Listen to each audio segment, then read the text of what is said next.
Баршаңызға сәлем. Менің аты жөнім Бисенбі Жандос Маралбекұлы. Мен үздік колледжердің бірі, 90 жылдық тарихы бар Саламат Мұқашев атындағы Атырау политехникалық жоғары колледжінің 2-ші курс студентімін. Колледждегі Infinity өзін-өз басқару ұйымының вице-президентімін және де осы ұйым жанынан ашылған қайырымдылық қорының жетекшісімін. Мен таңдаған мамандық механикалық өңдеу, өлшеу бақылау құралдары және өндірістегі автоматика. Қазіргі таңда Атырау облысында автоматтандырылған жаңа форматтағы цифрлық зауыттар жұмыс жасауда. Бұл болашақта мехатроника саласы бойынша мамандар қажет болатынның айғағы. Сондықтан да мен таңдаған мамандық қазіргі дамыған заманда үлкен сұранысқа ие.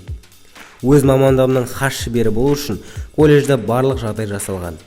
Соның бірі мехатроника станциясы. Тауарды қабылдап алу, тасымалдау, сақтау жұмыстарын орындайтын 10 станциядан тұрады. Осы станциялар жұмыс жасау үшін компьютерде TIA портал программасы жазылады. Бұл дегеніміз мехатроника саласының маманы болу үшін цифрлық технологияларды жетік игеруім керек.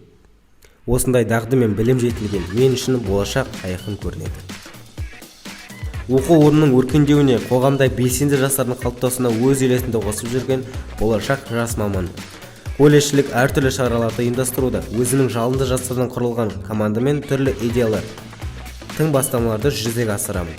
Облыстық деңгейде экологиялық тазалық, қайырымдылық акцияларына белсене араласамын. Облыстық білім ринг, металлас интеллектуалды ойындарының белсенді қатысушысымын.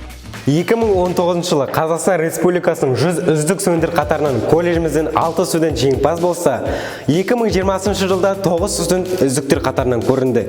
Ендеше үздік колледждің үздік студенті ретінде осы байқаудың 2021 жылғы жеңімпазы болу мен үшін үлкен мәртебе.